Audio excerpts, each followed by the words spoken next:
What's going on, y'all? Chuck Nunface here, and today on the table we're going to take a look at this guy right here. This is a little different from what it would look like stock, and I'll get into a little bit about that later, but it is the Emerson Knives Mini Roadhouse.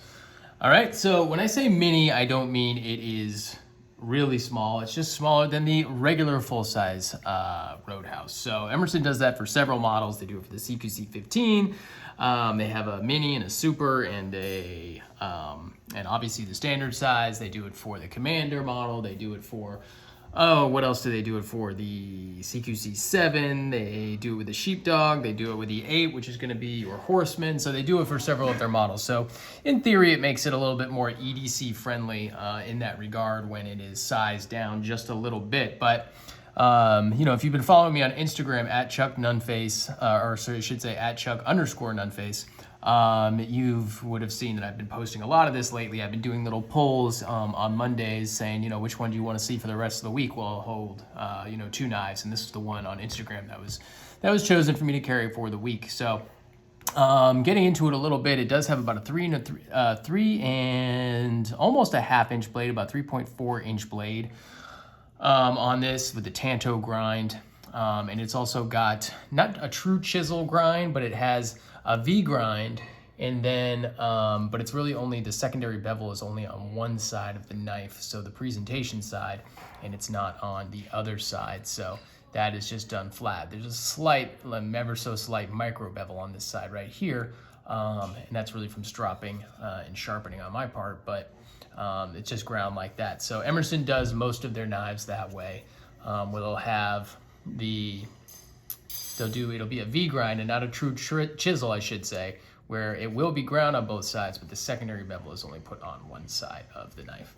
So what makes this one a little bit different is it does have some aftermarket scales on it from the Shutter Doug, who's on Instagram. He is no longer making scales, but he does. A lot of people out there have his work, and he does some nice scales. So it kind of changes the dynamic of the knife, where it takes away that very rough G10 texture. And this is, I think I said micarta. This is Terra Tough, actually, if I did say micarta, which is similar to micarta, but it's a little bit different. It doesn't take a polish, and it's allegedly a little more impact resistant than micarta, but in any case, yeah, so he made, for a couple years there, made a lot of scales, mostly for Emerson knives, and so they're on this now. But in any case, let's do a couple size comparisons before we get too deep into the weeds on this. So this is the Spyderco Stretch 2 wearing some micarta. Whoops, kind of knocked that around a little bit there. And so this is also kind of my stand-in for the Paramilitary 2, so that's a 3.5 inch blade. So it's kind of in the same realm as that knife right there. It's going to be bigger than your native 5, of course. So kind of PM2 size, kind of stretch size. Let's see what else we got here. We have the Chris Reeve Knives Large Sebenza.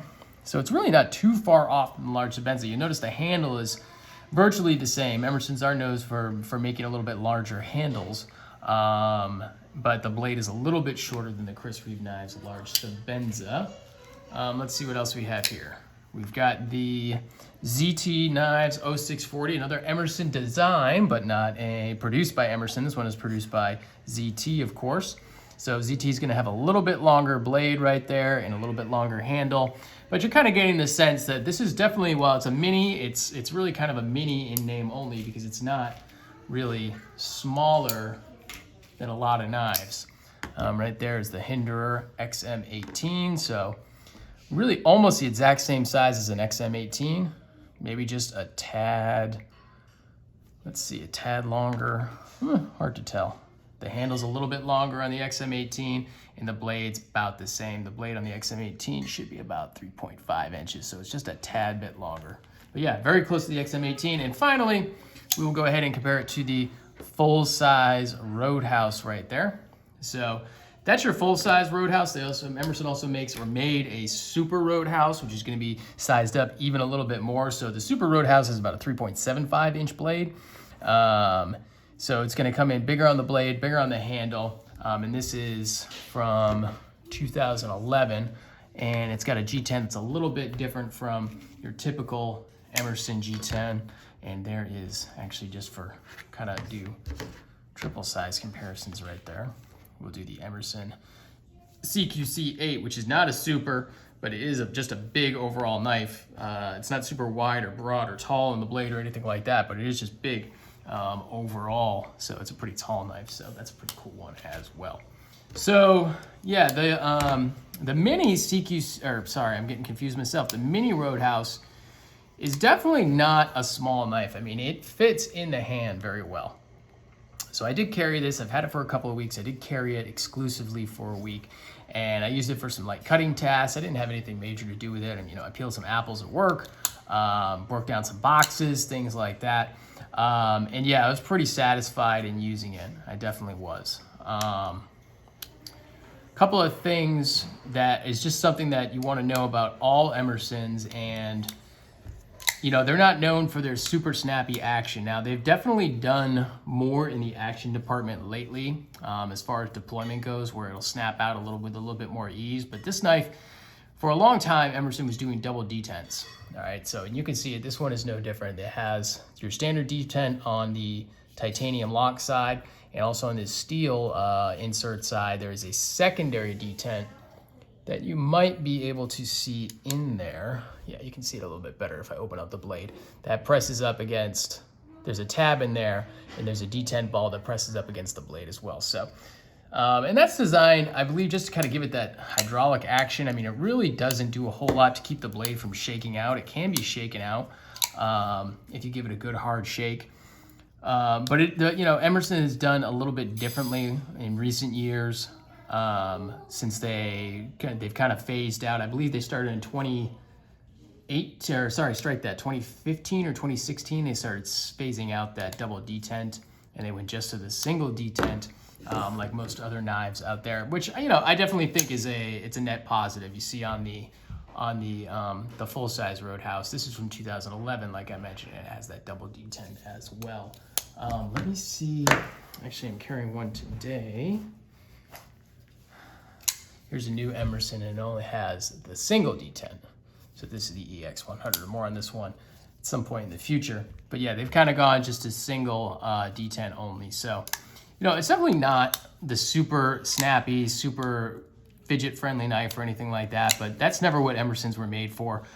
You know, they've got their logos, famous, or their slogans, famous in the worst places. And, you know, they're really designed for, you know, work or Navy SEALs or wet work or wherever you want to call it, hardcore operators, things like that.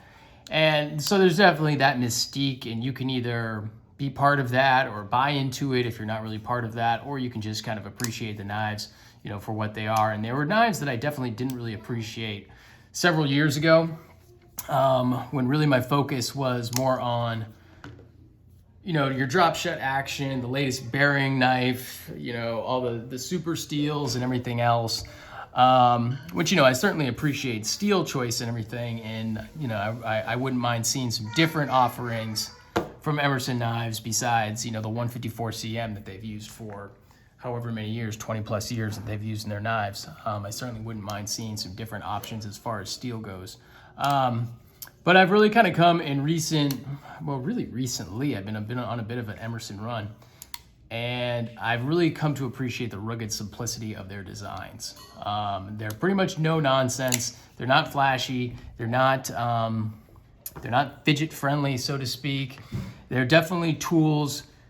They're not going to hold their edge the longest, but they're pretty easy to get sharp again. It can be a little bit tricky to kind of get the, you know, when you're stropping and everything else, to figure out how to best go ahead and strop these knives so they're going to get that nice sharp edge. The burr removal on them can be a little tough because the heat treat on these is pretty soft. It's 154 CM at 57 and 59 Rockwell, and so your burrs aren't going to just pop right off when you're trying to strop. So it takes a little work, so you're not ending up with a wire edge or anything like that when it comes to using these or getting these sharp. But, you know, I digress. I just kind of wanted to state that it's fairly recently, I really have come to appreciate, you know, what I would just consider to be rugged simplicity from the knives and their designs. So I wasn't really planning on doing any sort of overview or review. I don't know if I would call this a full review of this knife, because I actually ended up making a deal with another guy on Instagram and trading this one for something different. I really like it. It's definitely a good knife.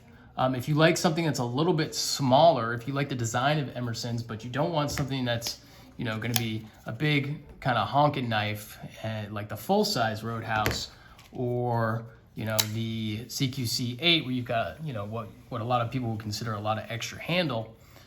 This is definitely, it is hand filling, but it's not overly large. The ergos are really nice on it. And so the mini options, it's still basically, I wouldn't consider this a mini. I could still consider this a full-size knife. I mean, it's not that much different in hand than, say, you know, your Hinderer XM18. It really isn't. So I really wouldn't consider it, if you were looking for a full-size work knife, EDC knife, personal defense knife, if that's your thing. I mean, yeah, of course, knives can be used for personal defense. That's not really why I get them. But yeah, they're certainly there. And that is an option, you know, for some folks. So I would definitely take a look at the minis if you want something that's a little bit smaller than a lot of your Emersons out there. And you like the design of this Roadhouse in particular, you like the Tanto point, you like their grinds, you could do a lot worse than finding this one. Now, I don't see this on Emerson's website. I'm not sure if they're still making these right now. I don't believe they are. I don't know if it's full discontinued or if it's going to be one of those that kind of comes in and comes out of production. But as of right now, they're not available. And I will not have this one either. So like I said, since I did a trade with a guy on Instagram to get something different. So in any case, I'm going to go ahead and wrap it up. If you haven't done so already, please give me a follow on Instagram at Chuck_Nunface. If you haven't done so, please click that red subscribe button. That definitely helps me out. You know, comment, share this, go ahead and give me a comment on it. Let me know what you think. Share this video with your friends. Definitely appreciate that. And yeah, stay tuned. I know the content has been a little bit spotty lately. Every couple of weeks I seem to get something out. But I'll try to get a little bit more consistent with that and getting some new content out. A lot of things that I definitely want to get videos done on. So that's going to be it for me. Thanks for checking it out, y'all. Catch you on the next one. Thanks.